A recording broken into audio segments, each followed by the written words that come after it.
Думаю, последнее, что приходит в голову большинству людей при слове «Таджикистан», это образ коллекционного антикварного автомобиля.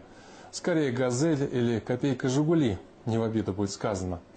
Но не создавайте себе стереотипы. Они на то и созданы, чтобы их ломать.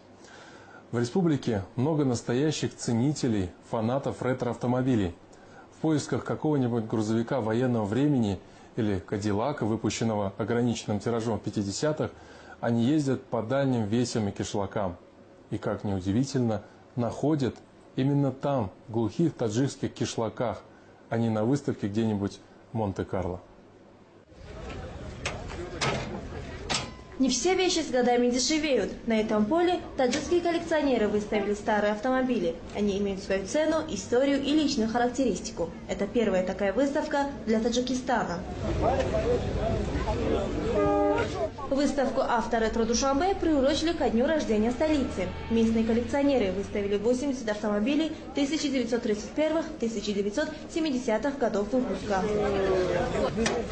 20 лет тому назад. Самого старого железного коня пригнал Рахимджон Назаров из города Вахдат. Старые коллекционные машины – главная страсть братьев Назаровых. Здесь они представили 10 ретромобилей, а всего их в семье 25. Временно я мотор чемондагимча.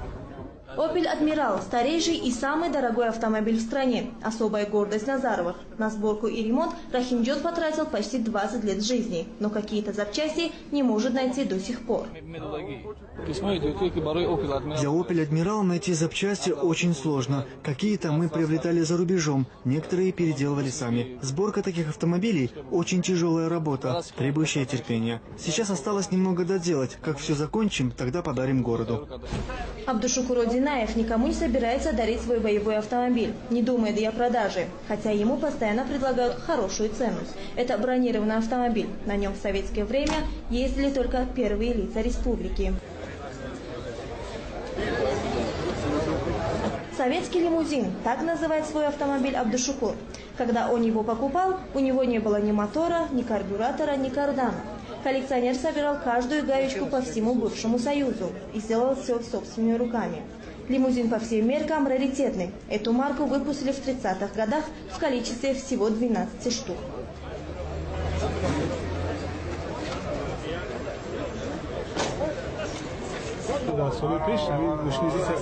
В прежние годы такие марки ЗИЛ-301 изготавливались только для правительственных лиц. Когда они выходили из эксплуатации, то их читировали и сдавали на металлолом. Я не знаю, как эта машина уцелела. К счастью, она попала ко мне. Такие машины выпускались по спецзаказу. Вот этих лимузинов было всего 12.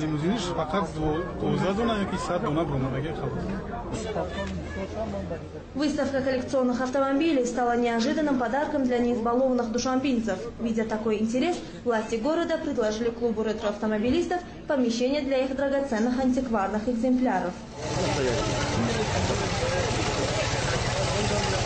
Антикварными автомобилями в Таджикистане владеют и министры, и простые смертные. Это особая национальная любовь. Попавшие на выставку, иностранные экспаты не скрывали удивления, что в такой небогатой стране есть такие авто и такое сообщество коллекционеров-фанатиков.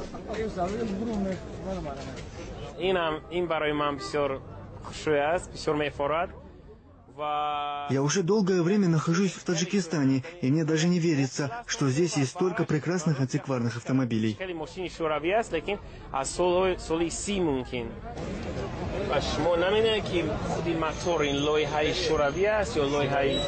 Англичанин Дэвид Харпер в Душанбе впервые увидел модель старой европейской машины. Это знаменитый «Опель», который делали на заказ для первых лиц государств.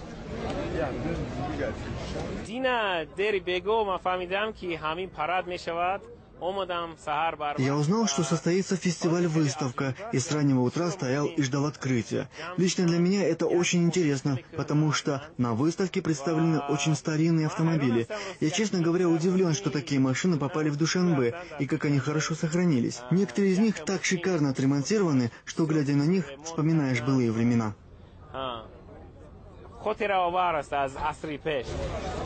Владельцев коллекционных авто мало интересует их функциональное предназначение. В данном случае машина как раз роскошь. Для них важнее возраст и история. Автомобиль Рустамбека Рауфова привлек всеобщее внимание именно своей историей. Вездеход ГАЗ-67Б – военная машина. В годы Великой Отечественной войны на ней ездили генералы армии и в силу технических характеристик разведчики. Такой больше ни у кого нет, говорит хозяин.